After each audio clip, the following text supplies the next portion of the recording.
ಮಳೆ ಜೋರಾಗಿ ಸುರಿಯುತ್ತಿತ್ತು. ರಾತ್ರಿ ಸುಮಾರು 10 ಗಂಟೆ. ನಗರದ ದೊಡ್ಡ ಮದುವೆ ಮಂಟಪದ ಹೊರಗೆ ಜನರು ಆತುರದಿಂದ ಓಡಾಡುತ್ತಿದ್ದರು. ಒಳಗೆ ಮಾತ್ರ ಸಂಭ್ರಮವೇ ಸಂಭ್ರಮ. ನಾದಸ್ವರ ಮೊಳಗುತ್ತಿತ್ತು. ಮದುವೆಯ ಮಂಟಪದಲ್ಲಿ ವಧು ನಂದಿತಾ ಕಣ್ಣೀರನ್ನು ತಡೆದು ಕುಳಿತಿದ್ದಳು. ಎಲ್ಲರಿಗೂ ಅವಳು ಸಂತೋಷದಲ್ಲಿದ್ದಾಳೆ ಎನ್ನಿಸಿತು. ಆದರೆ ಅವಳ ಮನಸ್ಸಿನಲ್ಲಿ ದೊಡ್ಡ ಚಂಡಮಾರುತವೇ ಬೀಸುತ್ತಿತ್ತು. ಅವಳು ಪ್ರೀತಿಸಿದ್ದವನು ಆದಿತ್ಯ, ಆದರೆ ಮನೆಯವರ ಒತ್ತಾಯಕ್ಕೆ ಮಣಿದು ಇಂದು ಶ್ರೀಮಂತ ಉದ್ಯಮಿ ವಿಕ್ರಮ್ ಜೊತೆ ಮದುವೆಯಾಗಲು ಒಪ್ಪಿದ್ದಳು. ಅಷ್ಟರಲ್ಲಿ ಮಂಟಪದ ಬಾಗಿಲ ಬಳಿ ಗದ್ದಲವಾಯಿತು. ಈ ಮದುವೆ ನಿಲ್ಲಿಸಿ ಎಂದು ಒಬ್ಬ ಯುವಕ ಕೂಗಿದ. ಎಲ್ಲರೂ ಬೆಚ್ಚಿಬಿದ್ದರು. ಅದು ಆದಿತ್ಯ. ನಂದಿತಾ, ನೀನು ನನ್ನನ್ನು ಮರೆತು ಬೇರೆ ಯಾರನ್ನೂ ಮದುವೆಯಾಗಬಾರದು ಎಂದು ಅವನು ಹೇಳಿದ. ಮಂಟಪದಲ್ಲಿ ನಿಶ್ಶಬ್ದ. ನಂದಿತಾಳ ತಂದೆ ಕೋಪದಿಂದ ಎದ್ದರು. ಇವನನ್ನು ಹೊರಗೆ ಕಳುಹಿಸಿ ಎಂದು ಕೂಗಿದರು. ಆದರೆ ವಿಕ್ರಮ್ ಕೈ ಎತ್ತಿ ಎಲ್ಲರನ್ನೂ ತಡೆಯಿಸಿದ. 1 ನಿಮಿಷ.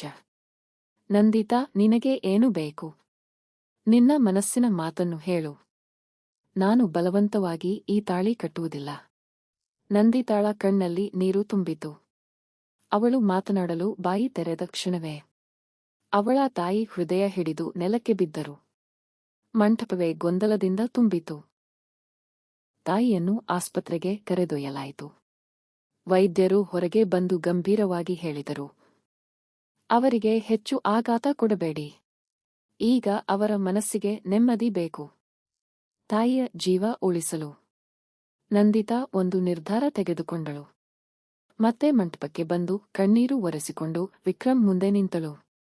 ತಾಳಿ ಕಟ್ಟಿಸಿ ಎಂದು ನಿಧಾನವಾಗಿ ಹೇಳಿದಳು. ವಿಕ್ರಮ್ ಅವಳ ಮುಖವನ್ನು ನೋಡಿದ. ಅವಳ ಕಣ್ಣಿನಲ್ಲಿ ಸಂತೋಷ ಇರಲಿಲ್ಲ. ಒಂದು ದೊಡ್ಡ ತ್ಯಾಗ ಮಾತ್ರ ಕಾಣಿಸುತ್ತಿತ್ತು.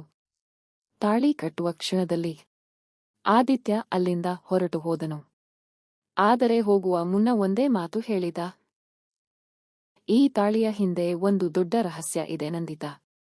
ಒಂದು ದಿನ ನೀನೇ ಸತ್ಯ ತಿಳಿಯುವೆ. ಆ ಮಾತು ಕೇಳಿ ನಂದಿತಾಳ ಹೃದಯ ಬಡಿತ ವೇಗವಾಯಿತು. ಮುಂದುವರಿಯುತ್ತದೆ. ಭಾಗ 2.